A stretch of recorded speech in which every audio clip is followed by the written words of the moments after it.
Want to call the May 14th, 2026 O'Fallon City Council Workshop to order. Roll call, Katie. Mayor Hennessy, Present. Councilmember Wexler, Present. Councilmember Wilcox, Present. Councilmember Boyer, Present. Councilmember Yates, Present. Councilmember Cascella, Present. Councilmember Link, Present. Councilmember Taylor, Present. Councilmember Spencer, Present. Councilmember Cook, Present. Councilmember Palmer. Present. All right, folks, you have an agenda in front of you. What's the pleasure? So move. Approve, Castle. Wexler. Motion by Councilman Cascella. Second, Link. I would believe that would be Mr. Wexler. Got you. Questions or comments? All in favor? Any opposed? Motion passes. Anything on the agenda that you folks want to talk about? Seeing none. Workshop discussion items. I need a motion and a second to approve the City Council workshop meeting minutes of April 23rd, 2026. Taylor. Motion by Councilman Taylor, second. Wilcox. Yeah, we'll give it to Mr. Wilcox. Questions or comments? All in favor? Any opposed? Motion passes. Next is on the workshop is temporary part-time financial analyst position. Vicki?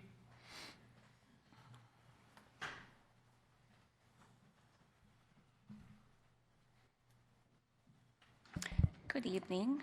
I'm Vicki Boschert. I'm the finance director here, and I have a request today to retain a long-tenured employee of the city to help train a replacement. So our financial analyst, Kelly Perano, is retiring on June 5th. She's been with the city for 27 and a half years. This position is responsible for overseeing a lot of regulatory compliance with our debt issuances, such as our continuing disclosure statements, our tax abatement compliance statements, and she also manages a lot of complex legal things, some of our Chapter 100 documents, our economic incentives. I am requesting if we could retain Kelly on a part-time basis, 1 to 2 days per week. This would be temporary. This is not meant to be a permanent position. This is meant just to help me train her replacement. Her job is not it's very cyclical. So her responsibilities, depending upon the time of the year, there's different responsibilities that have to be trained. I wish I had the time to do it. Unfortunately, there's only one of me, and I'm not able to train this employee with a lot of the complex items that are being handled in this position. So my request would be to retain Kelly for 1 to 2 days per week, up to potentially a year. I'm not sure that we're going to need her that long. I know Kelly is looking forward to retirement, so she is not looking for another job either. She just wants to help assist as needed to make sure that her replacement is able to transition and be able to maintain that continuity that we really need in a new position. Kelly also helps you with the budget, and she's very instrumental in preparing the budget too, right? Correct? She is. She handles, and I have a listing here so I can kind of go over some of the major items that she handles. She handles all of our banking activities, so she comes in daily and she checks to see what's going through our bank to make sure there's nothing that shouldn't go through. She does help with our budget. She helps with our grants. So our road grants, she's helping to submit those for our engineering department. She's active in our police department grants as well. She manages our debt. Like I'd mentioned, a lot of the regulatory compliance with our debt. She schedules all of our debt service payments, and she also helps with our economic development incentives and with our arbitrage requirements with debt as well. Okay. Questions for Vicki? Amanda? Just curious, does part-time employees receive benefits? They do not receive benefits, although based on the, can't think of what you call the ACA requirements, I think is what that's called. Because Kelly has been a full-time employee, she will maintain the employee benefit of health insurance. None of the other insurances, and I believe that would expire at the end of this year, as long as we keep her under a certain level of hours, which is what the intent of this position is. So she's already grandfathered into the employee retirement. So it's not a difference of paying 100%, it's a difference of paying the employee retirement rate versus the employee rate. Gotcha, thank you. You're welcome. Mr. Cascola. Thank you, Mayor. Has Kelly's replacement been hired? We have. We just promoted, and I know I haven't announced this to the directors yet, my department's aware, but we just promoted Christine Graben, who is our purchasing agent. She is going to take over Kelly's position. So Christine is going to take this position starting next week. And Kelly's leaving June 5th as far as a full-time employee, so we are going to start getting her on a lot of our accounts and getting her introduced to our bankers and some of our audit staff and different personnel that she's going to be working with. Is there someone in line for her position as well? We have not yet advertised that position. I do think we have staff internally to the city that could be capable of stepping into that position and keeping the continuity of that position. I do not think that would be a position that we would need to, help train. Although Christine, being here with the city, she's already offered that she is going to help whoever were to get that position. She will help train them as needed in addition to this new role. Thank you. Yeah, I'd love the idea of the succession planning being a career roadmap for employees to move up with the city. So it seems like the ramp time to efficiency is a lot better rather than pulling someone in brand new for these higher positions. So I'd love to see that we're promoting people into those higher positions. So thank you for that. Mr. Wexler. Thank you, Mayor. Assuming she's part of loggers retirement, does this part-time position affect her ability to pull her loggers retirement at all? It does not. She definitely checked into that before she offered. Perfect. Just wanted to make sure. Thank you. Yeah, thank you, though. Anybody else? Mr. Snowden? Thank you, Mayor. The reason for this ask is that this raises our head count by a half-time position, basically. So that needs council approval. And then the amount, we don't have a part-time budget for finance. So that amount for the rest of this year will be seen in a mid-year budget adjustment, I believe. That is correct. And I expect the amount for this year to be about $20,000. And that might even be a little bit high because I know Kelly has some other ideas of how she wants to spend her retirement time. But that would be an average of about 12 hours a week. And then, You'll have the floor, sir. thank you, sir. And then the last thing is, if this continues into 2027, it will be part of the budget process for you to agree to at the end of this year. Thank you. Anybody else? So do I have a motion and a second to approve the part-time position that Vicki is asking for? So moved, Cascola. Second, Wexler. Motion by Councilman Cascola, second by Councilman Wexler. Questions or comments? All in favor? Any opposed? There you go, dear. Thank you. I greatly appreciate it. All right. Now, if you want to take a nap. He's not lying. The pavement manual update. Good evening, Mayor and Council. I too wanted to say thank you. Kelly does a tremendous job for us in the engineering group. We have a lot of grant funding we receive from a lot of different sources, and she maintains all that, how much has been submitted, what percentage, makes the requests, argues with the entities to get us more funds. So she is a huge help to our department, and I'm glad that she'll be around for a little bit longer to keep us straightened out. So with that, yes, this is a presentation on Pavement management. There's been a lot of talk on pavement lately, and we give this annually to our Public Works group and then to the council.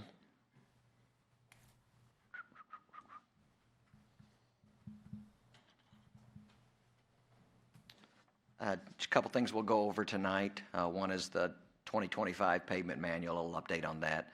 General information on our pavement, our accomplishments from 2025, 2026 funding and forecasts, as well as a quick section on the use tax, and then our annual programs for this year. After we complete this presentation, we'll go ahead and post the 2025 manual. We always like to give these presentations out first before we then put that on the website. The manual is based upon the 2019 and 2022 Transmap data. Every 3 years, the county contracts out with Transmap to rate all the streets throughout the county. We compete with other cities as well as the county on grant funding, and numerous years ago, everybody seemed to rate their streets differently, and you get points based on how bad your streets are. So we might rate it at an 8, somebody else may rate something that would be comparable at a 6, and so to put everybody on an even platform, they started doing this every 3 years. It also provides us with good information, allows us to analyze that information, and then kind of sets us up where we need to perform our work first, which is usually the lowest PCI, which the definition is a pavement condition index. So with that, the other definition is CIP. Well, I'll use that a few times too, which is our capital improvement program, usually our 5-year program. We were hoping to get the new data from Transmap because 2025 would be the 3 years out, and we still haven't got that. I think they just started rating it earlier this year, so it'll still be a little while before we get that. So unfortunately, we're having to go off of data that's a few years older. They did change the other note there. They used to, when they would analyze it, they have a van with all kinds of equipment, and it would just kind of take pictures as the van went along. And a few years ago, it changed the process to video the whole roadway, so it's a much more detailed and accurate analysis. Our roadway network, as exciting as this presentation might be, is our most valuable asset at over $430 million. We have 3,536 street segments total, broken up into about 84% as concrete, and the other 16 is asphalt. And when we talk about segments, it's basically from an intersection to intersection. Those segments can vary from pretty small to much more longer in length throughout any subdivision. Our 2025 accomplishments, the total program funding was $3.5 million. We fixed 90 street segments. Again, they can vary in length, equivalent to about 5.5 lane miles of pavement, 120 square yards of concrete ramps, or 20 ramps, and then also replace some sidewalk slabs. We did $1 million in targeted joint repair. This has been a great tool for us when the slabs aren't bad enough or don't warrant really full removal. Lots of times the joints is where the first damage is occurring, so we can use this tool to go in there, mill out, put a patch back in there. That's more permanent in nature. It lasts about 10 to 15 years, and it allows that slab to be continue to extend the life of that slab. We did this in 7 subdivisions, and they pay by pound, so that's doesn't help you too much, but 244,000 pounds of the joint repair. This is kind of a picture from an aerial standpoint on Winter Winds Drive. You can see on the left side is the potholes. That's kind of really never ending. You patch it, pops out, you patch it, it pops out, and you're kind of chasing your tail. And then on the right side is after we go in there, mill a joint and put in this hot, more plasticky material. We also did asphalt repair. We approximately $600,000 we spent on a mill and overlay streets, 1 3/4 inch overlay, and that amounted to about 3 miles that we resurfaced.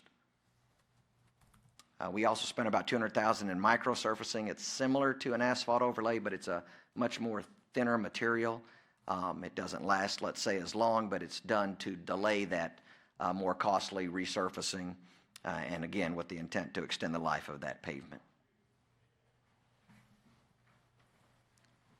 Crack seal, that's been a real good program for us. We budget $300,000 every year. That's been going on for quite a while now, and the $300,000 has worked out really well. It allows us to seal all the streets and the joints in those streets on a rotation of every 5 years. And based on what we've seen, that's a really good rotation and a really good goal to do all that every 5 years. Our path maintenance program, $200,000 was budgeted this year. We used it to half of it to complete upgrades in Hutchings Farm, replacing handicap curb ramps, and then we also have some paths that we're still working on this year to get resurfaced and crack sealed. Public Works, they do a lot of work as well throughout the city, kind of the same things we do. They replaced 261 slabs. They did a lot of 12,000 lineal foot of roadway patching, which that's the mill and fill. So when our joints get so big that and too expensive to use that the Tech Creek material, we go in there and do more of an asphalt patch. Same process, but it uses asphalt instead of the more costly plastic material. Targeted joint repair, again, they have the means to do that, and on the smaller joints, they use that material as well. They replaced 49 deficient slab panels, ADA ramps, and they also perform crack seal as well. Asphalt street patches, this is the pothole patches, the never-ending battle. They placed 529 tons of asphalt patching potholes, so 182 lineal feet of curb and gutter, and then driveway and joints for street creep. So 160 lineal feet filling the drives as they pulled away from the driveways, and then also replacing, cutting the strip along driveways where that street is pushing up against the driveway and filling that back in with asphalt. They also addressed 143 total work orders of street creep. They do striping, 150 miles of marking, the white and yellow, 472 bags of glass beads. So any of that striping has this little fine glass beads that provides that reflectivity that you can see with your headlights. Worked on 298 signs, and then snow removal, spent $311,000 in materials alone, plus 300,000 staff hours. 2026 funding. Currently budgeted for concrete. In 2025, we did 3.5. That budget was increased to $5 million this year. Then the 5-year CIP has basically $4.5 million budgeted each of the corresponding years through 2030. This is one of our strategic goals that council set up for us. So we've had numerous meetings, and we're working in this direction. Had a lot of brainstorming to come up with different ideas of how we can increase our funding to replace more slabs. We'll be refining those different ideas we came up with, and eventually bring those forward to council. So council asked us to look at how we can increase by $1 million each year for the next several years. So that was accomplished this year, mainly utilizing use tax. And then we have to look at how do we continue with that increase by another $1 million for 2027, and another $1 million for 2028, and then another $1 million for 2029. Our current budget for asphalt is $800,000 for this year. What we've seen is that's a pretty good budget, and keeps that asphalt kind of in a condition where we're not losing PCI on our asphalt streets. So the next several years, though, it goes back to $300,000. So as we increase funds, that's another area where we need to look at. Along with that, I'll take a step back and say our concrete pavement is actually losing overall city average PCI as well under our current funding. Now, when you get into looking at PCIs, when you get into looking at data, when you get into looking at how many slabs were replaced on 20-year streets, 30-year-old streets, 40-year-old streets, based on what we can afford or what we would afford, and there's a lot of different ways to look at our pavement. And a lot of different debates we have internally about how things are doing on our pavement. I wish, again, we had that data already so we could really determine where we stand based on the most recent Transmap data, but we don't. We do have an internal program that was developed. It was a model. It's from 2019, and it's been very tough to keep up with. We would almost have to dedicate somebody to updating that and getting more frequent analysis on our streets to really have a better model. I could provide you some graphs, but we weren't comfortable enough now with that data being this old, with us adding more streets, with the work we've done over the past years, really to come out here and show that to you. What I will say is attending APWA conference, which is kind of the Public Works conference, with the help of AI, that technology has grown and it improved tremendously. You can use that data.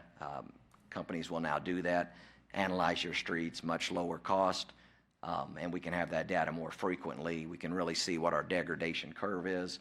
Then it has software tied to that too that will analyze your streets and say, okay, you have a street that's pretty bad.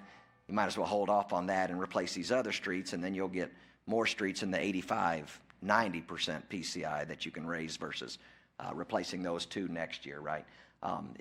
You can put in different funding scenarios. It puts out different output for you on where you will stand based on the degradation of your streets, based on the funding that you apply.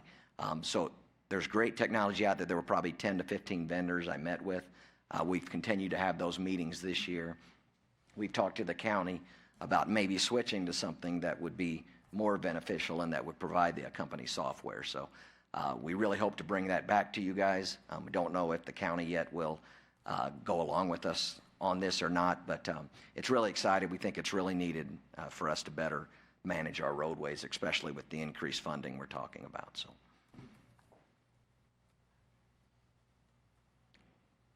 So items to note, the good, our model does not account for grant funding. So even when we talk about our PCI in general decreasing on average, we really haven't accounted for our grant funding. Grant funding is a little difficult, right? Because we do a $2 million project, but that goes to a lot of things, right? Traffic control and phasing and striping and mobilization. So typically our grant funding isn't just $2 million for slab repair like our annual programs, but that's something we need to account for and do a better job. Our partial depth repair that we're doing at the joints, we don't really know how that affects the PCI. Again, we were hoping to have the data to kind of see some of these improvements that we made and see if it really increases the PCI or if it's really just basically extending the life of that pavement, which we know it does, but we don't know what kind of value is associated with that. Certainly it provides a better ride when we do the partial depth. Certainly it allows our public works staff not to go out there and fill potholes over and over and over in any one year. So frees their time up to do slab repair, to do curb and gutter repair. We use better materials now and thicker materials, right? Numerous years ago when the city started, we were at 6-inch pavement, right, and no rock. And what we found out is we weren't even getting 6-inch pavement, right? So we started coring streets years ago, and so when the developer's done, we go in and we take a core and say, okay, did you give us the 6-inch pavement or did you give us the 7-inch pavement? We formed the EMPC to make sure we're getting better materials. We have independent testing that we go out there to make sure our rock's better. For those of you that have been here on a while, you know we've had some bad rock. It caused earlier degradation of our streets, and that's something that we are battling. Our slabs, we're hoping to get the extended life, to get into the 50 and 60 years with some of the improvements we made. We go to 7-inch pavement now, thanks to council, and we go to 5-inch rock. So we've made a lot of improvements along the way. We still have our older slabs to deal with. The bad, kind of already covered it. So we did get some bad materials in there during a period when the city was really booming. So model doesn't account for the lane miles that we've added. So even at that, we have to account for those things, and we need more frequent data. And as I discussed, the software will really aid us in that. And the ugly, so here's a joint, as you can see, continually patching it. That's right on our main road there on Bryan. Here's probably a common residential street. You can see the different color patches where we've gone back over time and patched and patched and patched. And here's an ugly one, as you can really see the different colors. So you might say, why don't we go there and just take the slab out? Well, we don't have time, right? We're running to fill up potholes and to take the time to fill this out. Now there's hundreds of other potholes, right, that aren't getting fixed. So it's all a time, and sometimes you got to respond to these quickly. Use tax impacts. Use tax has been great for us. We would be lost without it. So $3 million in revenue is used to repair concrete streets in 2025. Overall, we've used over $11 million to make improvements to our streets, to do joint repair, to do slabs, and to do asphalt as well. So that's been a game changer for us and has allowed us to do so much more work than in the past. Use tax budgeted, all of the concrete repair is actually coming out of the use tax this year due to our street road improvement fund not having those funds. And it also $1 million in partial depth repair. That gets better back into the future years, but for this year, again, use taxes has been a big help for us. 2026 funding, we got $5 million for slabs, $300,000 in asphalt repair, $300,000 in crack seal. Our PDR contracting out, we actually just had the pre-con today, so we hope to get them out there in the next few weeks to start doing the joint repair, and then another $200,000 for path maintenance. So as we grow and as council has done in the past, you've increased the budgets as we've gone along. Real quick, in the cycle and how the cycle works, we perform a different repair in each of the wards. So, and we try to cycle that around with the intent of doing slab repair one year and then coming in the following year and doing the joint repair. So when we go in, when we look at the PCIs, when we walk the streets, when we determine what streets need to be done, we're also looking at those joints and saying, okay, does this slab need to be removed or can we do the joint repair? And if it's determined that we can do the joint repair, then we come in the following year and repair those joints. And we just rotate that around as we go through the city. Again, we're currently utilizing the PCI data. We also work with public works staff. We review their work orders when determining those streets.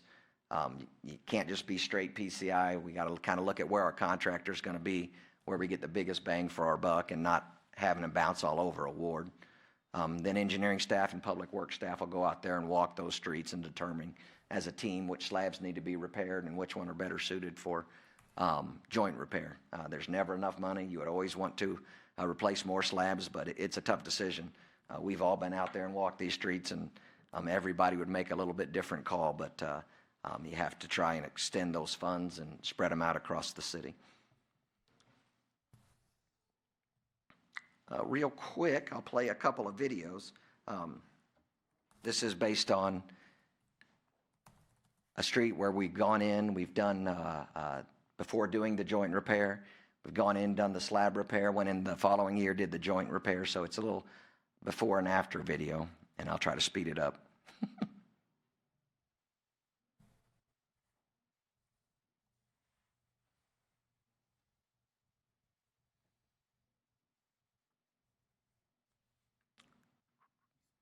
So this is the before. You can see the joints along there. You can see cracks. More joints that have the potholes that have been patched and patched and patched.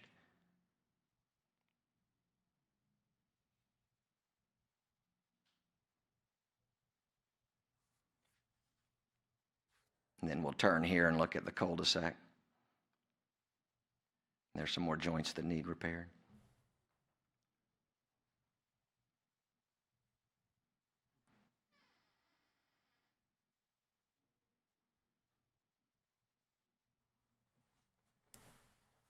Again, here's some bad sections. We've actually marked some slabs out there for repair.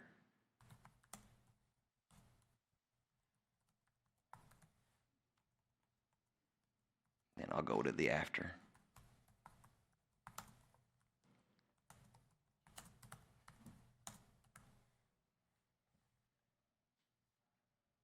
So these are the joints repairs. You almost don't even notice some of those.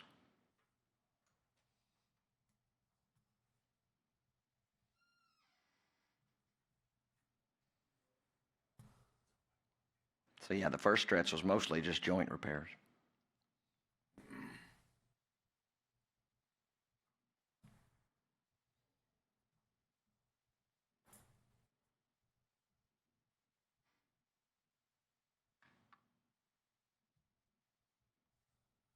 So that's just a little sample. We try to leave the neighborhood in a nicer condition and utilize the funds as best we can. So with that, any questions? Ms. Cook? On the slide right before it said play videos, Yes. there was something about if it's less than 12 inches, they do one thing, and if it's over 12 inches, because I had an issue, and I think it's a subdivision that you have the video of. I've had some really mean phone calls, and so has Mr. Drabell. So can you explain the less than 12 and the more than 12? Yeah, so the different techniques that we use, right? The Techcrete, that they do more of the hot applied plastic mastic material. If it starts to get over, then if it's 2 inches or less, we go with the crack seal. Clean it out, use the black crack seal material, and we crack seal it. Now, again, every case could be a little bit different, but in general, that's what we follow. If it's over that, up to about 12 inches, we do the more of the Techcrete material that looks more like concrete, right? It goes in, it's hot applied, it seals up, it stays a little bit flexible so that it stays in there better. And once when you get over 12 inches, let's say 12 to about 24, that's where they more routinely either use asphalt by our street department, or they can use that material too. But when we pay a contractor, since it's based on the pounds, it really gets expensive when we start getting into a 2-foot wide joint repair. So does that explain things a little? Well, this particular subdivision, you had the white type of Yeah. patch, and then there was a big section in there that they had the really wide, dark patches. Yep. And they were complaining, why did they get the black patches in front of their house and not the white patches in front of their house? We tried to explain to them. Yep. But, so I was just kind of curious. Yeah, so that's the reason why, that asphalt, it fades out pretty quickly in the course of a year or two. It really, I'm not going to say it perfectly blends in, but it's much more lighter after a few years after it oxidizes some. So, So our goal is to catch it before it gets over 12 inches so we can always use the nicer looking stuff. Let's make that our goal. thank you. Doug? Yeah, I have one question about the 5-year cycle. So let's say you're off cycle for the type of repair you need for, a section in your subdivision. If something's exceptionally bad, are there exceptions to that 5-year cycle, or could you tell us how that works? Yeah, that's a great question, right? If there's a slab that is heaved or is a danger, people are, calling up, really hitting their rims or their tires or whatever, yeah, a work order can be submitted, and Public Works will go check that out. And yeah, if it's an emergency, something real bad, they'll certainly address that. All right, thank you. Yeah, great question. Mr. Palmer? So, knocking doors, I would say 90% of the people I talked to had a complaint about roads. Yeah. I understand the constraints on budgets, and I am curious if you guys have done any analysis that said, in an ideal world, unconstrained budget-wise, what do we need to do to be reasonable to get there? Because I applaud the increases in budgets. Yeah. I don't know if we're 20% of the way there, 5% of the way there, 70% of the way there. Right. And I know it's a hard question, but just rough order of magnitude if you guys have done that type of exercise. It is a hard question because we don't know the effects of the joint repair and how that will help improve things and hold those slabs longer, if you will. Unfortunately, Fallon kind of hit that perfect storm where we were expanding, and then also a lot of poor rock was being used. So the ASR caused that earlier degradation. And then as, in slabs, you can say, hey, we haven't hardly replaced anything, right, in 20 years, maybe a few, but it's that back end where you start really dropping off, right? It's not a linear degradation, it's towards the back end. So I would say let us get more information before we come to you with that. Certainly we know more funding is needed. If I add on to kind of that perfect storm, in the early 2000s, we were putting in $500,000 or $1 million.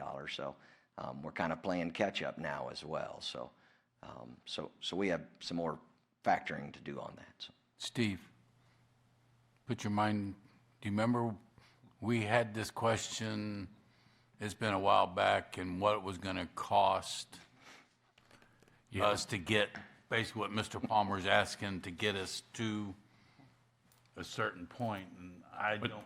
Yeah, that's what Wade's kind of saying with the software, we want to get the software, our data that's in the software right now is 2019 data. So I understand, but I think back then, I think this council asked and you brought a presentation forward that I can't, you remember what it was, Mr. Snowden? I do.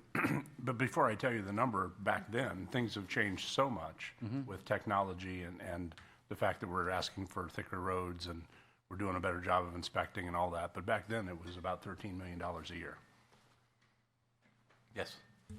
So they did do that, and I can't remember when it was, but it was about 7 years ago. Go ahead, Mr. Palmer.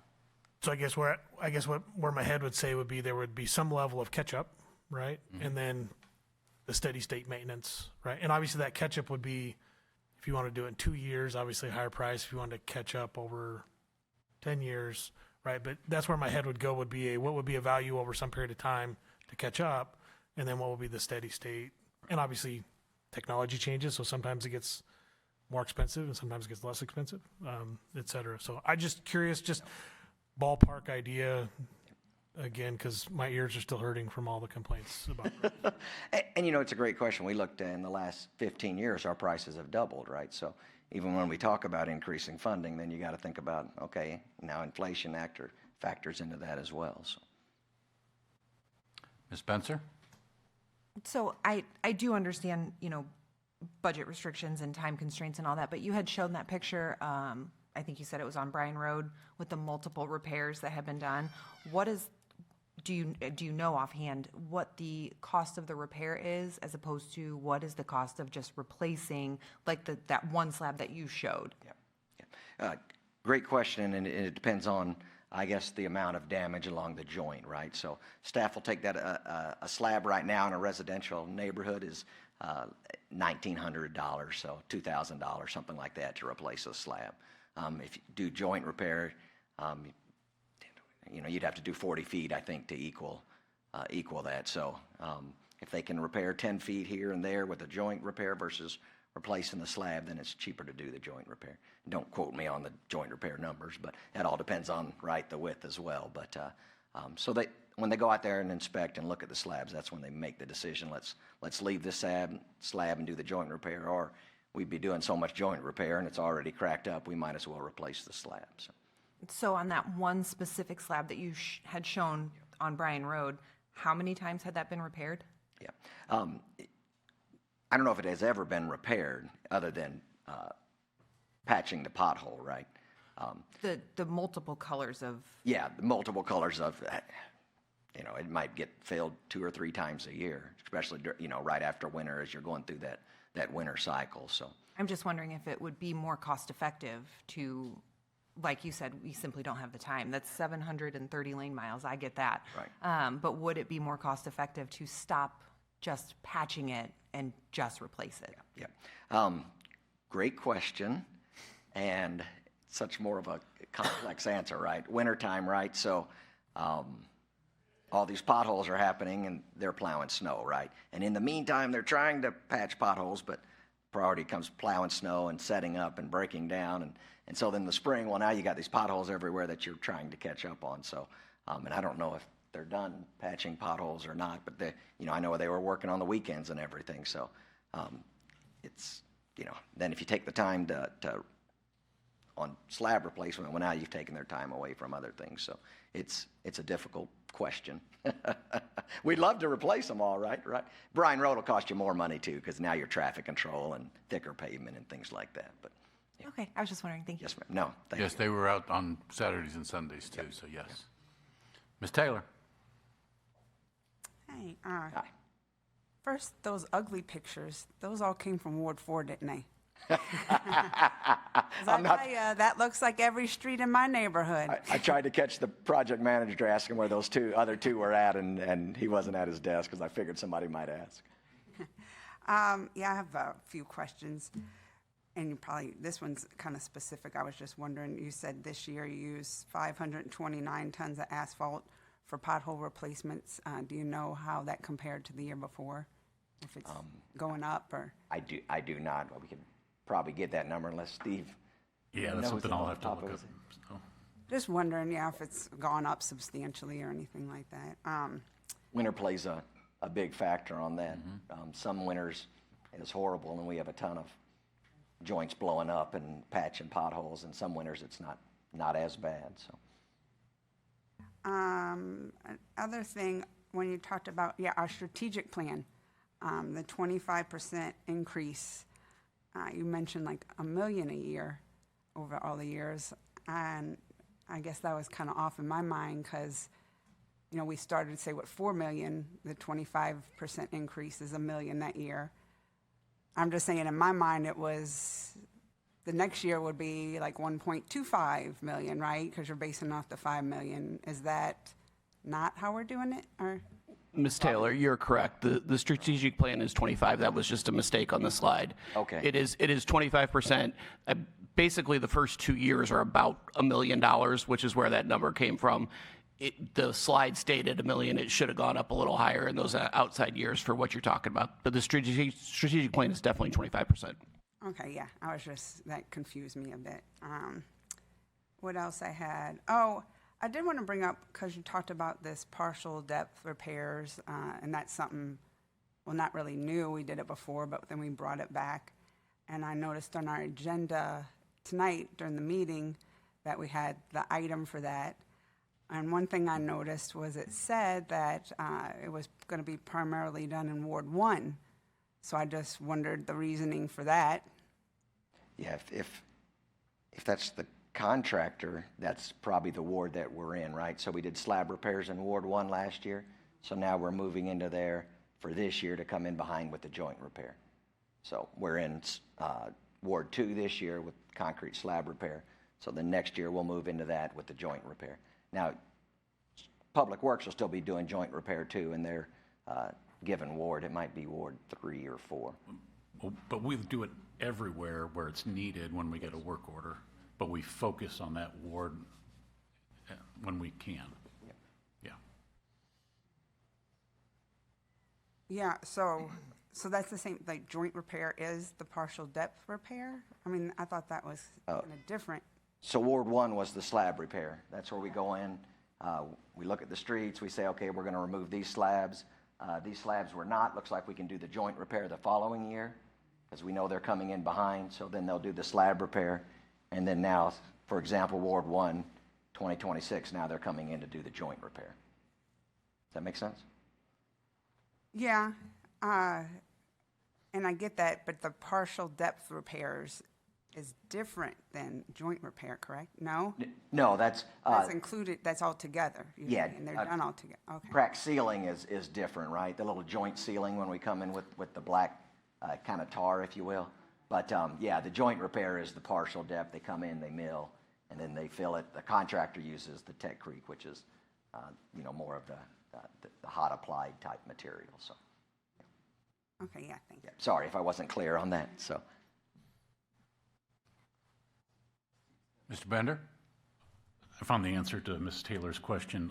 The prior year for asphalt tons was 355, 2023 was 359, and 2022 was 308. So there's more normally in the 300s in past.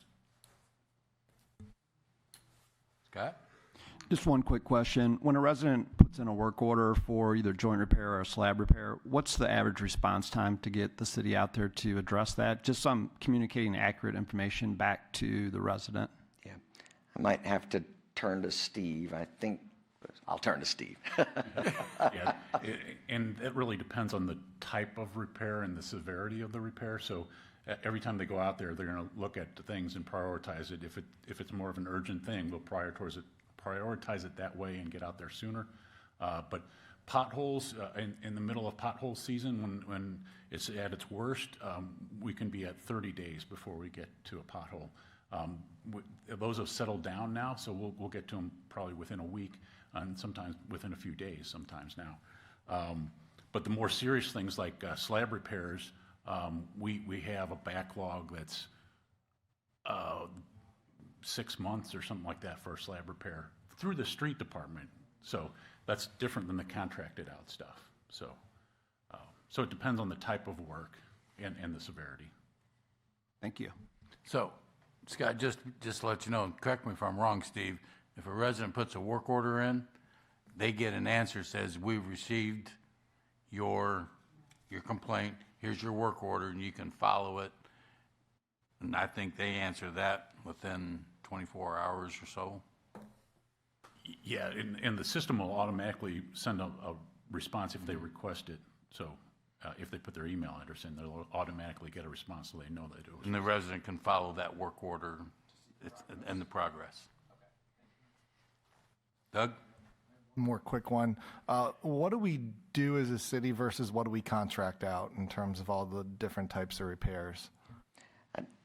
We don't contract out striping or snow removal, but pretty much sidewalks, curb and gutters, handicap ramps, slab removal, replacement, both contracted, and Public Works does that. They don't resurface streets, that's contracted out, but a lot of repairs both groups do. So. Anybody else? Thanks, Wade. Thanks, Mayor. Any other items of consideration? Seeing none, I'd go to closed session 610-0211. Legal action, cause of action, or litigation involving public governmental body and any confidential privileged communication between a public governmental body or its representatives' attorneys. 610-0212, leasing, purchasing, or sale of real estate. And 610-0212, sealed bids, related documents till the bids are opened, and sealed proposals and related documents or any documents related to a negotiated contract until a contract is executed or all proposals are rejected. So move, Wexler. Second, Link. Motion by Councilman Wexler, second by Councilman Link. Roll call, Katie. Councilmember Palmer? Present. Yes or no? And yes, also, and I am present. Councilmember Cook? Yes.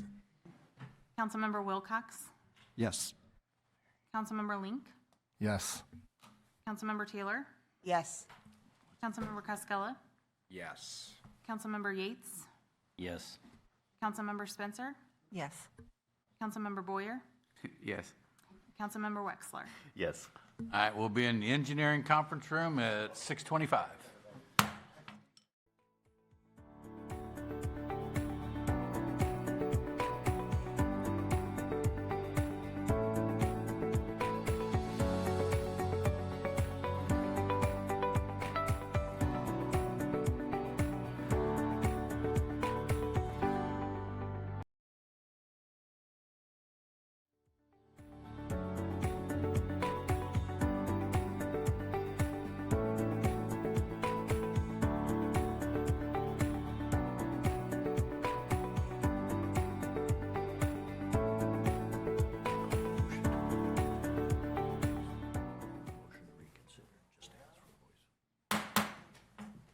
Want to call the May 14th. Want to call the order May 14th, 2026. O'Fallon City Council meeting to order. Roll call, Bess. Mayor Hennessy. Present. Councilmember Wexler. Present. Councilmember Wilcox. Present. Councilmember Boyer. Present. Councilmember Yates. Present. Councilmember Cascella. Here. Councilmember Link. Present. Councilmember Spencer. Present. Councilmember Taylor. Present. Councilmember Cook. Present. Councilmember Palmer. Present. Aye. If everyone could please stand for invocation by Police Chaplain Brandon Buford, Senior Pastor of Lighthouse Church, followed by the Pledge of Allegiance, led by Councilmember Palmer. It's good to see each one of you today. As my custom is, I read a verse, but I'm going to give you a 30-second synopsis of it. 2 Peter chapter 1, verse 5 through 7, the Apostle Peter says to make every effort to supplement your faith with virtue, knowledge, self-control, steadfastness, godliness, brotherly affection, and love. Virtue is the one that maybe we're not as familiar with. Peter wrote during the Greek philosophy, and there were 4 pillars to Greek Stoicism. And those 4 pillars, I think, are apt today. Wisdom, morality or justice, courage, moderation or temperance. And that's what I pray over each one of us today. As y'all make decisions that affect all of us, this great city, I pray that God would help you to make decisions of virtue, knowledge, self-control, steadfastness, with morality, wisdom, courage, and moderation. Would you bow your heads? Father, we thank you today as we've gathered here. Some are in this building, some are watching, but over this great city, I pray that you would hear the cry of those that have needs, that, Lord, you would answer when they call. I pray that you would bless and pour out your blessings on us once again. Ask that you would give wisdom to this great council. Ask that you would guide every decision that they make, as they make it with love, with temperance, with wisdom, with knowledge, self-control, moderation. Ask that you would be with us, we pray today. And we ask for your protection once again. In Jesus' name, amen. Amen.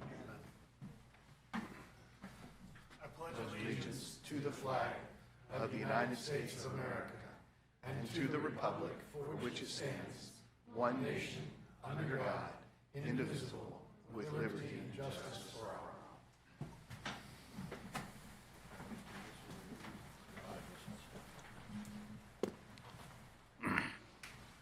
Folks, you have an agenda in front of you. Ms. Cook? Yes, Mayor, I'd move to amend the agenda tonight to add Bill 7852 to tonight's agenda. Thank you. Is there a second? Boyer. Second by Councilman Boyer. Questions or comments? All in favor? Aye. Any opposed? Motion passes. I need a motion second to approve the amended agenda. Wilcox. So moved, Costello. Costello, second by Wilcox. Councilman Wilcox. Questions or comments? All in favor? Aye. Any opposed? Motion passes. Ms. Cook, you want to meet me down front?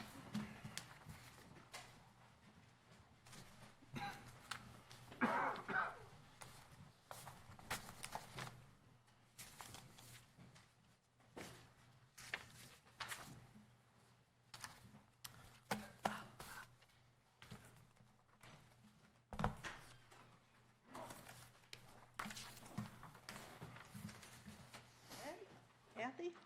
Thanks for coming tonight. We have a couple of proclamations here to give you. I will read you the one for the Poppy Days, which is officially May 16th, so this weekend. Whereas the annual distribution of Buddy Poppies by the Veterans of Foreign Wars of the United States has been officially recognized and endorsed by governmental leaders since 1922, and whereas VFW Buddy Poppies are assembled by disabled veterans, and the proceeds of this worthy fundraising campaign are used exclusively for the benefit of disabled and needy veterans and the widows and orphans of deceased veterans. And whereas the basic purpose of the annual distribution of Buddy Poppies by the Veterans of Foreign Wars is eloquently reflected in the desire to honor the dead by helping the living. Now therefore, Bill Hennessy, Mayor, and the City Council do hereby urge the citizens of O'Fallon to recognize the merits of this cause by contributing generously to its support through the donations of Buddy Poppies on the day set aside, May 16th, for the distribution of these symbols of appreciation for the sacrifices of our honored dead. And I urge all patriotic citizens to wear a Buddy Poppy as evidence of our gratitude to the men and women of this country who have risked their lives in defense of the freedoms which we continue to enjoy as American citizens. Thank you very much. Thank you.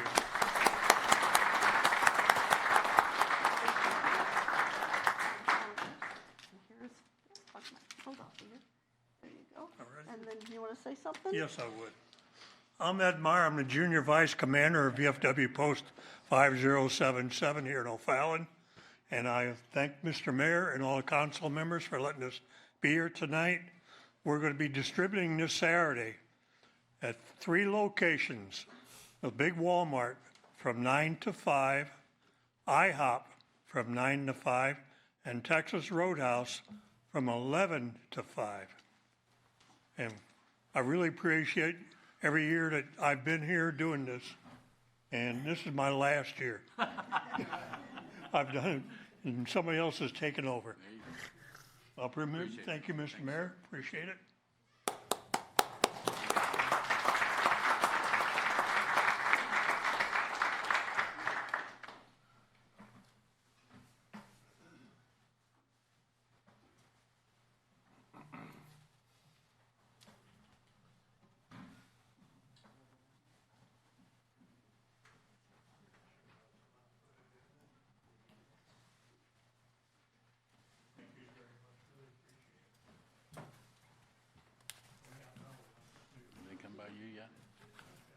come down.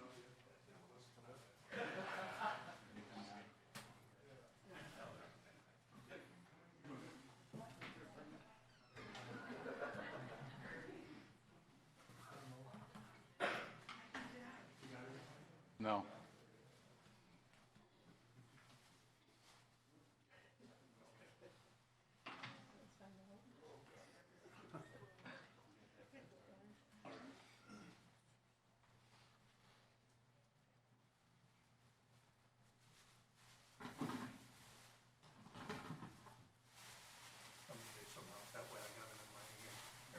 Thank you, sir.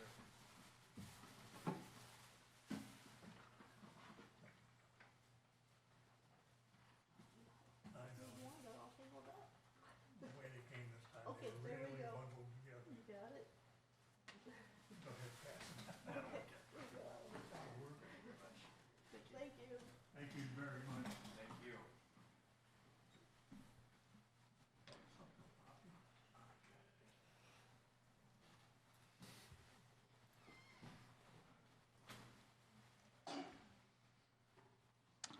All right, Mr. Boyer. All right, we've got a proclamation here for Sean Armbruster. He's shown a lot of just what it is to be a part of the city of O'Fallon. And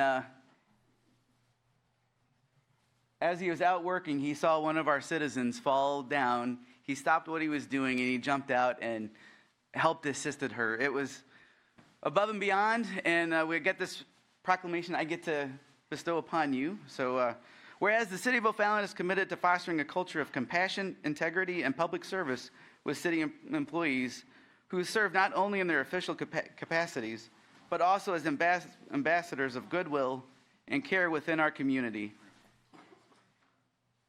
And look into the... Whereas on April 22nd, 2026, while performing his assigned duties, a dedicated crew leader of O'Fallon's Environmental Services Department demonstrated extraordinary character and selflessness. And whereas upon witnessing a resident fall on the sidewalk, he immediately stopped his work, safely dismounted the yard waste truck, and went out of his way to provide assistance and ensure the individual's well-being. And whereas his quick response, kindness, and willingness to put the needs of others above his routine responsibilities exemplify the highest standards of public service. And whereas the act of compassion reflects great credit upon himself, his department, and the city of O'Fallon, serving as an inspiring example to all. Therefore, the mayor, the city council, recognize and commends Sean Armbruster for exemplary act of service, for embodying the spirit of service, humanity, and community pride. Thank you.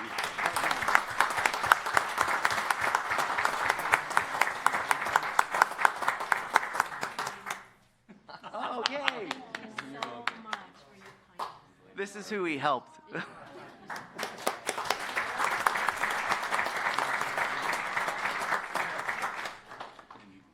I'm the klutz that he helped. I fell flat. I was walking in the neighborhood. I fell flat on my face, and he came right over and asked me if I was okay. Told me I was bleeding. Did I want him to call anybody for me? But I knew I was only 2 blocks from home, so I declined to help. But I just really appreciated your kindness in stopping and making sure I was okay. So thank you very much, Sean.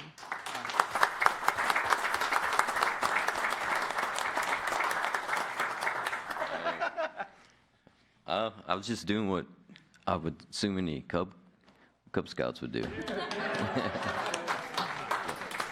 It was my honor. No problem. Thank you all.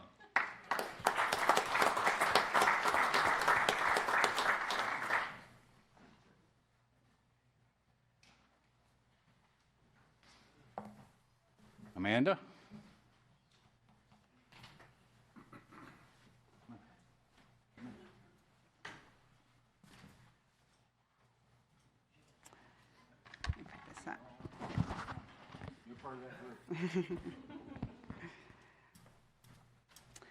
Well, it is an honor to recognize such a great group of young leaders here from our community. The Weeblos Den of PAC 984 worked really hard to earn their service badge by learning about government, civil responsibility, and community service. It's their dedication and hard work is something that we are worth celebrating. So I am proud to read this proclamation in honor of you all tonight.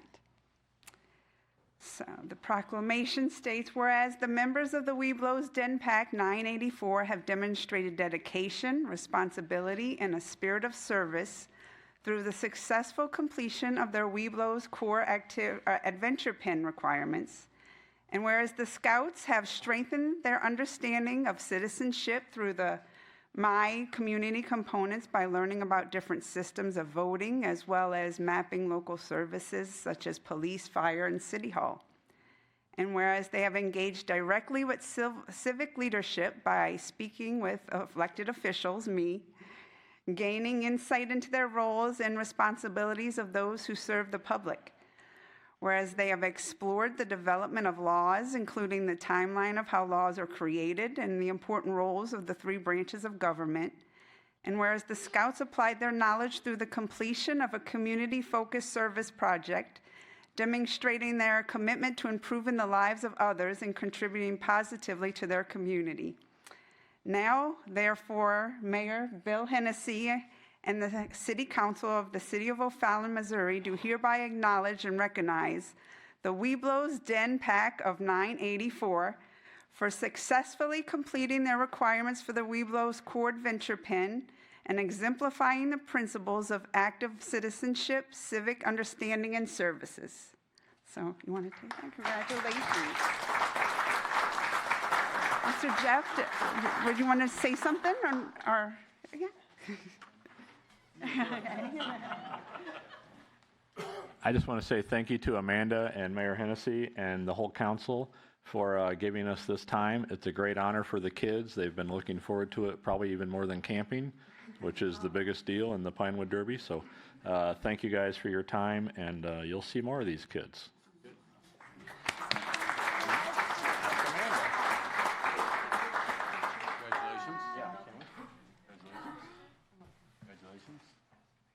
Congratulations. Congratulations. Congratulations, sir.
This time we have citizens' comments. I have one comment card. Mr. Dienoff.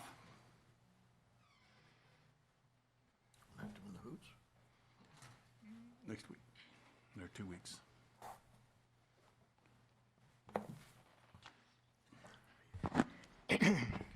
Good evening, members of the City Council. My name is Arnie C. A.C. Dienoff, City Public Advocate, also running in August for County Executive to lead our county into the next decade.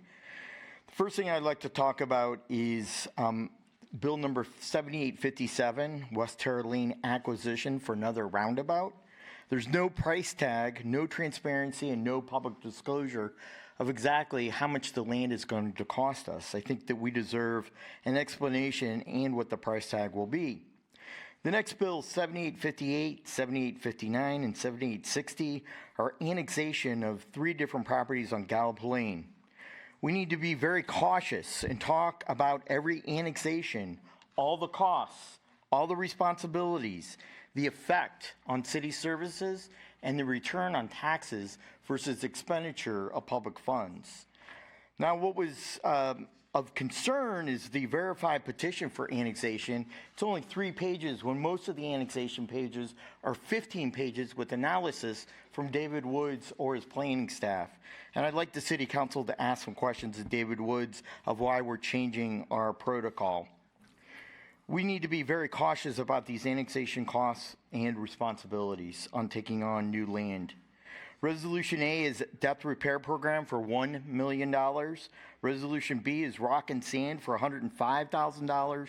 Resolution C is more design services for the public works facility, never-ending project at $21,000. Resolution D, we're getting a heck of a deal for our residents. There's great benefits, road assistance for all residents, and if you look on the bid recap sheet from the procurement department, budget towing exceeds and meets by leaps and bounds over the other competitor. Resolution E is engineering design service for Mexico Road overlay for $166,000. Why are we not doing this in-house with the city engineering staff? Resolution F is engineering and design services for Dyer Road, $196,000. For $557,000 for these 3 engineering projects that are on the agenda, plus all the other engineering, we could hire a road project engineer or 2 engineers, or even 3 or 4, which I already believe that we have several on staff in the current appropriations budget. Why are we not using our smart brains and thinking out of the box? Is anyone in the city administration or on the engineering staff related or associated with Horner and Schifrin or EFK Moen LLC? Question to the city administrator, city finance director, city analysis, finance analysis, and city auditor. You have 5 seconds. How much is the 2025, 2026 have we spent on contracting engineering services? Time's up, sir. Thank you. Thank you. Brings us to ward reports. Ward 3. Got nothing. Thank you, Mayor. Mr. Cascella. Thank you, Mayor. Just real quick, I have the honor of doing the introduction this Saturday at the Armed Forces Day ceremony hosted by the O'Fallon Veterans Commission. It'll be at the Veterans Memorial Walk at 800 Bellow Creek Drive, starting at 11 a.m. I would love to see as many residents out there as we can to just honor the armed forces. Thank you. Thank you. Ward 4. Thank you, Mr. Mayor. I would just like to congratulate my son, Ethan, on graduating from college on Mother's Day. I couldn't have thought of a better way to spend my Mother's Day. So congratulations to him. He's home and I'm loving it. I also had a very successful HOA meeting for Annabrook. They brought up some concerns about speeding at the front of the neighborhood and some road maintenance concerns that they're having. So I'll fortunately be addressing those in future meetings. So thank you. Ms. Taylor. Thank you. I, along with some of my fellow council members, have been continually hearing about problems in our senior living facilities here in O'Fallon. We're hearing reports and seeing firsthand of facilities lacking property managers, maintenance requests going unanswered, and repairs not being completed in a timely manner at all. And at the same time, some are receiving late notices, even eviction warnings about amounts past due that they did not even know they owed, because they say they were never informed of the rent increases and they never received not even receiving a new signed lease. And many of us here are aware of one facility's elevator that has not been working for what I believe now has been almost over a month, leaving our elderly struggling to get up and down stairs and effectively trapped in their homes. It's not just an inconvenience, it's a serious safety issue. And because of these ongoing failures, our emergency services have been bearing the brunt of the burden as well. Our first responders have been called out repeatedly to assist residents with basic needs, welfare concerns, or simply helping residents navigate up and down the stairs. I know our fire district had to respond to address a broken alarm system at the facility that this elevator has been out. And while these situations should never happen or reach this point, I did want to take a moment to recognize and thank the first responders, the EMS personnel, ambulance crews and firefighters. Time and time again, they step up without hesitation and to care for some of our most vulnerable residents. O'Fallon is incredibly fortunate to have such outstanding emergency services protecting our residents every single day. So I wanted to send a thank you to them. Our seniors, though, they deserve, dignity and safety and stability in their housing. And frankly, these ongoing issues show that we need to evaluate whether our current codes and enforcement mechanisms are strong enough to properly protect them in these facilities. They should never have to rely on these emergency responders to fill the gaps that are left behind by poor management, and taxpayers shouldn't be forced to shoulder the financial burden of these private companies failing to properly care for their residents. So that's all I had to say. Thank you. Thank you. Ward 5. Thank you, Mayor. Just a couple real quick things. The utility tax rebate program is going on until the end of May. So seniors, get your receipts together. They'll be glad to help you here from 9 to 4 p.m. The jamming concerts in the park start on May 26th at Civic Park. So that's at 6:30. Hopefully the weather will continue to be nice and we can have some great time out there. And then everybody knows Officer Sid and him and Bob are having a barbecue at Westoff Park this weekend from 11 to 1. Come out. They're doing some grilling, and it'd be fun. It'd be a fun activity for the kids. That's all. Mr. Palmer. Thank you, Mayor. Still learning the job, getting my feet wet with interactions with residents who have issues around sometimes roads, signs, traffic, et cetera. So coming down learning curve quickly. So I appreciate your patience with me. Thank you. Ward 1. Thank you, Mayor. Just wanted to let the residents of Ward 1 know, I've heard your concerns about noise from the Castle firing range. We will be looking into options to help with that. And then also a reminder, the O'Fallon Hoots start their new season on May 26th at 6:30. Thank you. Thank you. Thank you, Mayor. Yeah, I echo what Scott said about Castle. We hear you, and I think the rest of the council has also gotten all the emails too, so everybody is well aware. And I also just want to say thanks to the police department. They gave me a tour of our Arctic. I don't know, maybe last week or the week before, I can't remember, but it was fantastic. It was awesome. So if you haven't seen it, get up there and see it. It's very, very cool. So thank you. Finally, Ward 2. Thank you, Mayor. I would just like to applaud Sean Armbruster again for going above and beyond and helping the young lady that fell in the neighborhood. Thank you. Thank you. Brian? Awesome. I'd like to congratulate all the graduates. Proud dad moment. My daughter also graduated college this month, so yay, Grace. Also, it's Memorial Day at the end of the month, so before our next council meeting, it's the 25th, and that will be Memorial Day. We will be doing a walk ruck. It's a free event. We're going to go from South O'Fallon all the way to the Veterans Memorial Walk over by QT by Fort Zumwalt South. It's a 7-mile free walk out, and you get to see all of O'Fallon. It'll be fun, and then you get to watch the Memorial Day ceremonies. Thank you. Thank you. And before I turn it over to Mr. Snowden, I would get yelled at if I didn't wish my wife a happy 47th anniversary, which was Tuesday, so happy belated anniversary. Mr. Snowden, top that. Can't even begin to top that. I'd like to take a moment, though, to acknowledge the contributions of several staff members who are reaching milestone anniversaries this month. Service Route Operator Andrew Simmons, Code Enforcement Officer Robert Kitzmiller, and our own Police Chief Frank Menini have been with us for 5 years now. Water Utility Crew Leader Brandon Hinchin has been a part of Team O'Fallon for 10 years. Police Sergeant Jake Knopfel and Communications Director Tony Machalka have been part of our team for 20 years. And last but certainly not least, AB Custodian Robin Camarillo has served our city for 25 years now. So I'd like to thank all 7 of those individuals for being such an integral part of Team O'Fallon for all these years. Councilmember Cook mentioned utility tax rebate. I do have a little bit more information on that. From the beginning of the month through Wednesday, May 13th, we've had 544 applicants, and we have rebated $52,299.61. So qualified residents have until May 29th to apply in person at City Hall during business hours to see if you're eligible to also have your utility tax rebated. And that's all I have tonight, sir. Thank you, sir.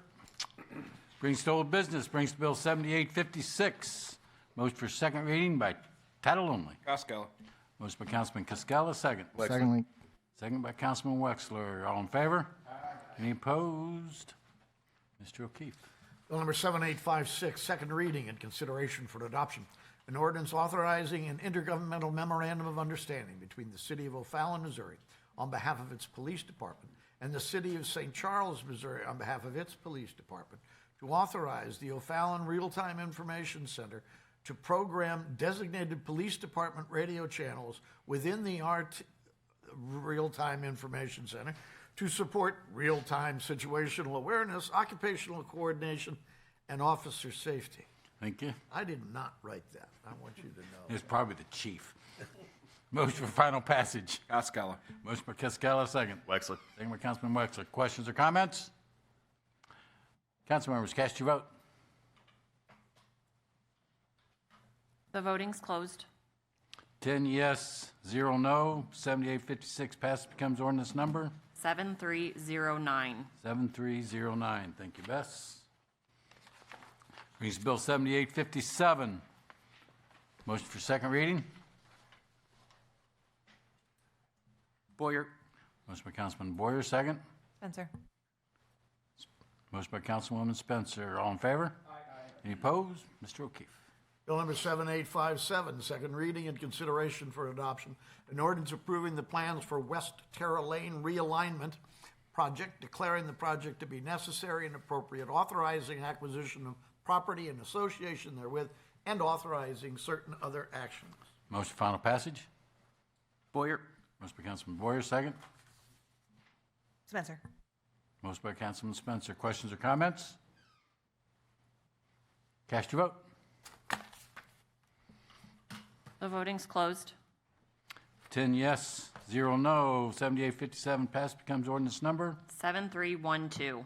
7312. Thank you, Bess. At the beginning of the meeting, the agenda was amended to Bill 7852. Do I have a motion to reconsider 7852? Mayor, I move that the vote on passage of Bill 7852 be reconsidered. Motion by Councilwoman Cook, second. Wexler. Second by Councilman Wexler. Questions? All in favor? Aye. Any opposed? Motion passes. Do I have a motion to approve Bill 7852? Cook. Motion by Councilwoman Cook, second. Wilcox. Second by Councilman Wilcox.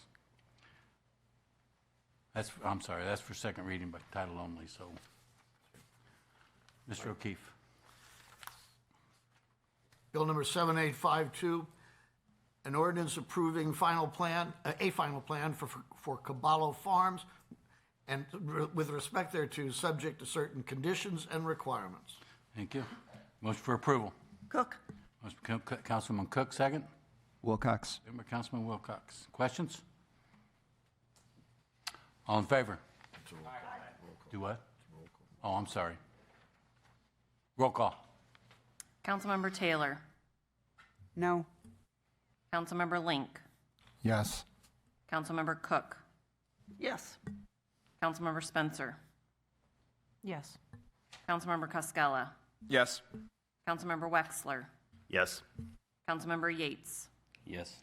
Councilmember Wilcox. Yes. Councilmember Palmer. Yes. Councilmember Boyer. Yes. 9 yes, 1 no. Yes. Jeff. Bill 7852 passed, becomes ordinance number 7313. 7313. Thank you, Bess.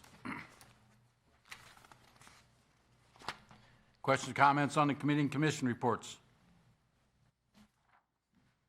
Stand as read. Questions or comments on the consent calendar?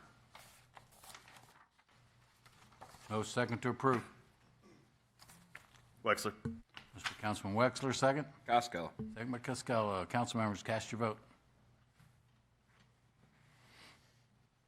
The voting's closed. 10 yes, 0 no. Consent calendar's been approved. Brings us to new business, brings to Bill 7858. Motion for first reading. Costello. Motion by Costello, second. Second Link. Second by Councilman Link. Councilman Costello, please present the bill. Thank you, Mayor. Bill number 7858, an ordinance approving a petition for voluntary annexation filed by Jeffrey Lappy regarding certain property contiguous and compact to the city of O'Fallon, Missouri, and generally located on Gallup Lane. Thank you. Brings Bill 7859. Motion for first reading. So move Link. Motion by Councilman Link, second. Costello. Second by Costello. Councilman Link, please present the bill. An ordinance approving a petition for a voluntary annexation filed by Mary E. Sudbrock Lucido Trust regarding certain property continuous and compact to the city of O'Fallon, Missouri, and generally located on Gallup Lane. Thank you. Brings Bill 7860. Motion for first reading. Costello. Motion by Costello, second. Second Link. Second by Councilman Link. Councilman Costello, please present the bill. Bill number 7860, an ordinance approving a petition for voluntary annexation filed by Caballo Farms Incorporated regarding certain property contiguous and compact to the city of O'Fallon, Missouri, and generally located on Gallup Lane. Thank you. Next is a public hearing to consider approving the zoning from unincorporated proposed to be annexed to R1 PUD Single Family Residential District, planned unit development, and an area plan for property located on Gallup Lane to be known as Caballo Farms Addition. Someone here to present this. If you would, give us your name and address for the record, please.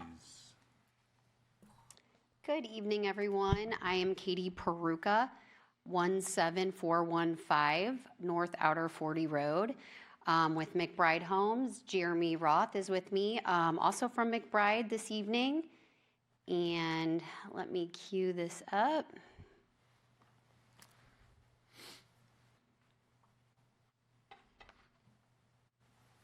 We are so pleased to receive our approval on our final plan for our overall Caballo Farms project. Tonight, I'll be presenting Caballo Farms Addition, which hence the name. It's an addition or an extension to Caballo Farms. I know there's some new faces, so I have to present my favorite slide, your favorite slide, Mayor. Just a little bit about McBride. We're the largest home builder in Missouri. We are celebrating 80 years in business this year and developing in over 40 different communities. And we have a lot of experience here in the city of O'Fallon. So let me go back one. Caballo Farms Addition. This is located near Dyer Road. This site is right here. It is 6.08 acres, currently in St. Charles County, currently zoned agricultural. It's surrounded by a lot of residential, more probably specifically to the conversation tonight, Caballo Farms, R1 PUD, and our Harvest community, also R1 PUD. And we are seeking annexation and rezoning to R1 PUD. And this slide just shows the existing or the surrounding zoning, R1 PUD. So I will zoom in on the actual site plan, but wanted to just kind of orient you all. And I previewed this slide the last time I was before you all. You can see the overall Caballo Farms development here. Tonight, we're just discussing these lots up here in blue. This is Caballo Farms Addition. So just to kind of give you a sense of how this connects and relates to Caballo Farms. So here is the site plan. You are looking at 14 single-family residential lots. These are detached. They are 52-foot wide lots.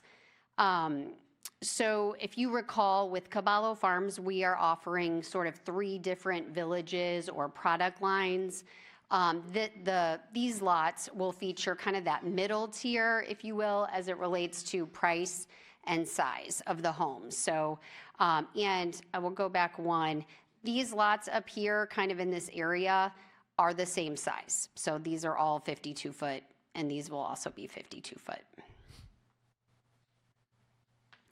As I mentioned, so they'll feature our popular Bayside series. I'll talk a little bit more about the homes here in just a moment. But there's a significant amount of common ground here. 45% of this site is common ground, 2.75 acres. There's a lot of buffering, all the lots back to common ground. And that common ground will be maintained by the homeowners association for the overall Caballo Farms community. And then these folks in here in the addition will have access to the amenities of the overall Caballo Farms community. And if you recall, that's covered pavilion and a playground and CBU area, and then there's a lake at the south end of Caballo Farms. So these folks will have access to that. And I mentioned significant buffers, landscaping, tree preservation, 95% tree preservation. And then this slide just kind of highlights the objectives from your code of the PUD. We believe we hit each of these objectives, so I won't read them all off to you. We discussed amenities. And then this slide just kind of shows the densities of the surrounding communities. So for Caballo Farms Addition, the density is 2.3 units per acre, which is below all of these. Caballo Farms is 2.93, Oakshire 4.63, Autumn Hollow 5.03. So relatively low density. And then I always say the fun part is discussing the homes. So as I mentioned, these will feature single-family detached homes. This is our Bayside series. So there'll be 7 different plans to choose from. Some of them 2 stories, some of them ranches, 2-car garages. There's a combination of 47 different elevations to choose from. So a lot of different variety. And the floor plans are open, they're modern, and fully sodded yards and landscape packages are standard. And here's some sample photos. Some of you have probably seen some of these before, but you can just see different styles and materials, different elevations. Again, provides for just a really beautiful streetscape with a lot of different variety and character. And here's just some images of interiors of some of our Bayside plans. You can see big open kitchens with big old islands, 2-story great room here, open floor plans. Some bedrooms and bathrooms. And then we talk about our design studio a lot. We're really proud of it. So this is where all of our customers will come to make all their selections for their homes. So they will select their fixtures, their finishes, and they can kind of control their budget, how much they want to invest into different areas of their home. So we're really, really proud of that. And these are just some quotes from your comprehensive plan. So we believe that we align with the goals of your comprehensive plan. And we received staff approval. We received a positive recommendation from planning.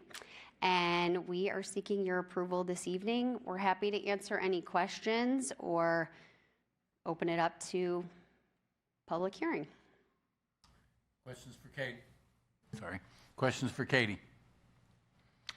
Okay, if you would step aside, this is a public hearing. First speaker is Mr. Dienoff.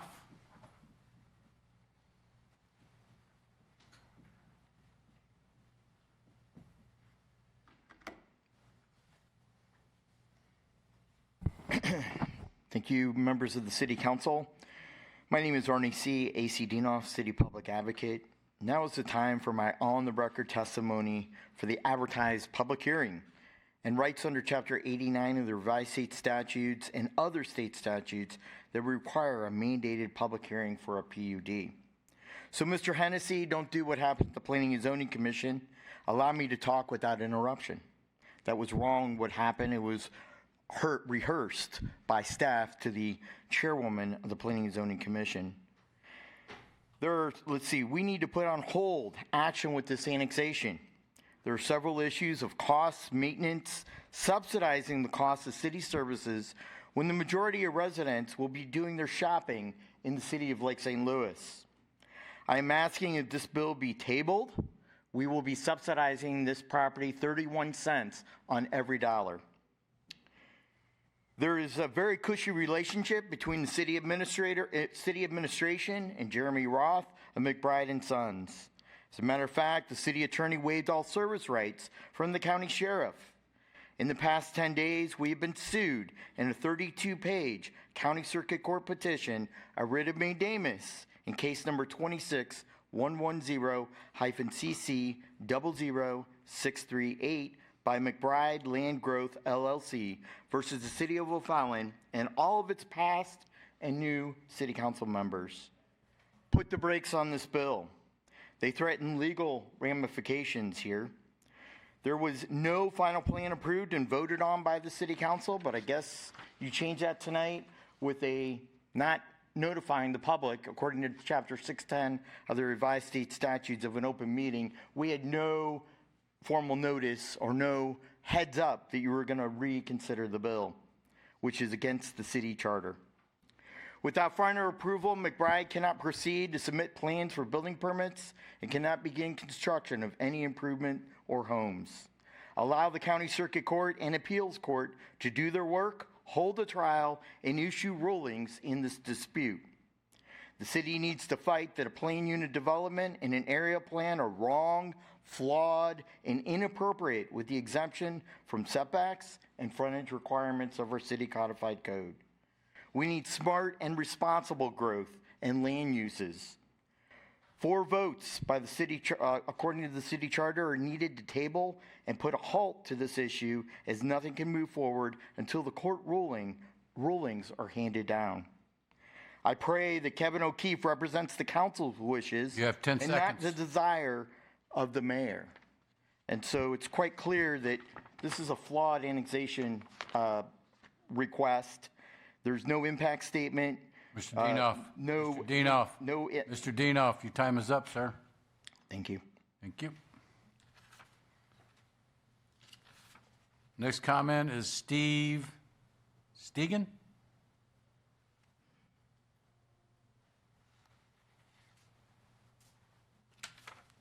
Rose up.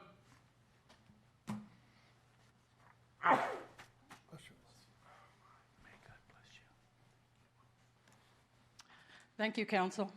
I do agree with Arnie. Not only should 7861 be tabled, everything associated with Cabela Farms. When I looked at 7828, property for Jeffrey Lappy, the only thing on that part of the bill was a 10-foot strip along Gallup Lane that they required to get into the neighborhood. But on 317 of this year, the second submittal had the 5 or 6 acres that was mentioned by McBride. And I was really, really surprised to see this on the agenda again when it's still in litigation because they're suing O'Fallon. And I didn't know why you even used new bill numbers. They are very similar in language, and I tried to compare a couple of them. Not a lot of things different between each one. From 7858, 59, and 60 is the new ones. The old ones are 7826, 27, 28, and 29. So maybe I just don't understand the process for resubmitting versus using the old bills. With the highway still not widened yet, it would be better to table all of these until we can get a better handle on what MoDOT and even O'Fallon would do with Hopewell Road that they're wanting to widen, but not to 4 lanes. So, thank you. Thank you. I have no other speakers, so I'm going to go ahead and close the public hearing. Any other questions for Katie? Seeing none. Brings to Bill 7861, motion for first reading. Costello. Motion by Cascola, second. Second link. Second by Councilman Ling. Councilman Cascola, please present the bill. Bill number 7861, an ordinance providing for the rezoning and area plan approval for a certain tract of land located to the west of Harvest at Hopewell subdivision near Deer Road, owned by Jeffrey Lappy, Mary E. Sudbrock Lucido Trust, and Caballo Farms Incorporated, from unincorporated, proposed to be annexed to R1 PUD, single-family residential district planned unit development. Thank you. Brings to Bill 7862, motion for first reading. Wexler. Motion by Councilman Wexler, second. Wilcox. Second by Councilman Wilcox. Learn how to spell, Bill. Mr. Wexler, please present the bill. Bill number 7862, an ordinance providing the approval and acceptance of the dedication of sanitary sewers for maintenance by the City of O'Fallon for Alpine Woods subdivision. Thank you. Brings Bill 7863, motion for first reading. Wexler. Motion by Councilman Wexler, second. Boyer. Second by Councilman Boyer. Councilman Wexler, present the bill. Bill number 7863, an ordinance approving the plans for Barrington and Country Life Relief Sewer Project, declaring the project to be necessary and appropriate, authorizing acquisition of property in association therewith, and authorizing certain other actions. Thank you. Brings Bill 7864, motion for first reading. Wilcox. Motion by Councilman Wilcox, second.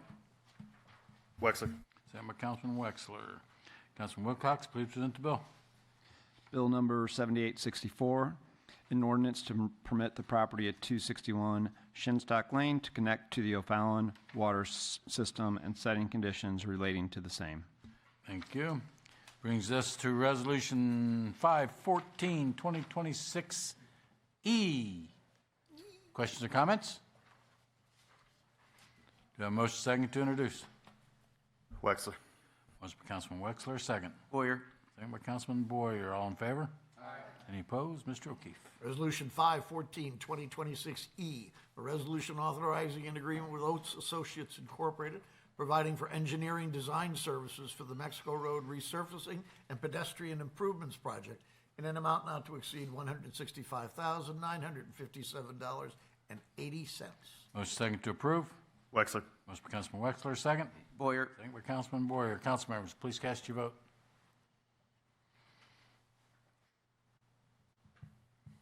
The voting's closed. 10 yes, 0 no. Resolution E's been approved. Questions or comments on Resolution F? Motion second to introduce. Motion link. Motion by Councilman Link, second. Wexler. Second by Councilman Wexler. All in favor? Aye. Any opposed? Mr. O'Keefe. Resolution 514, 2026F, a resolution authorizing supplemental agreement number 1 with EFK Moan LLC, providing for engineering design services for the Deer Road Phase 2 reconstruction project in an amount not to exceed $498,400.08. Motion second to approve.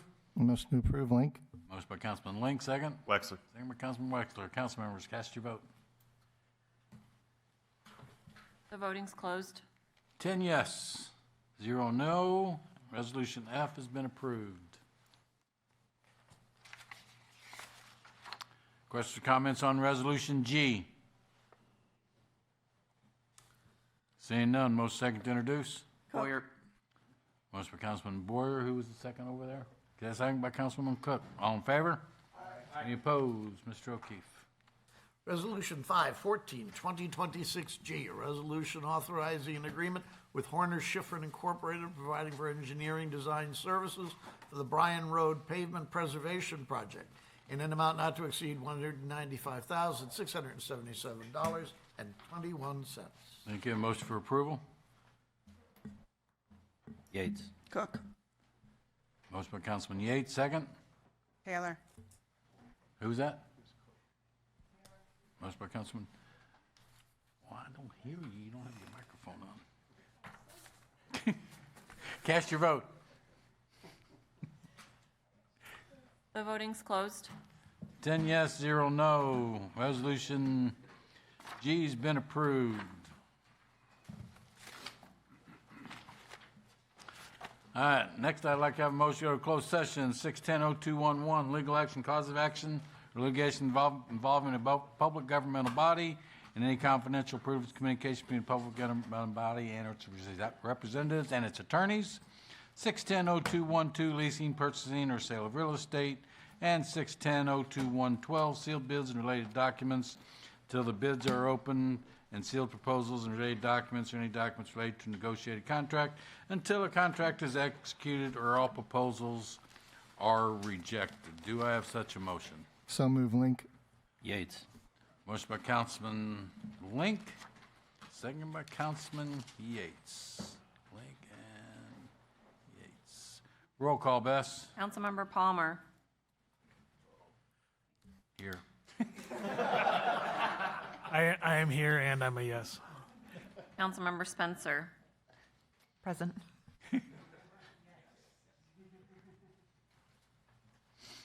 Councilmember Yates. Yes. Councilmember Wexler. Yes. Councilmember Wilcox. Yes. Councilmember Cook. Yes. Councilmember Taylor. Yes. Councilmember Cascella. Yes. Councilmember Boyer. Yes. Councilmember Link. Yes. Ms. Cook, you need to control these people. All right, we'll be up in the engineering room at 8:45.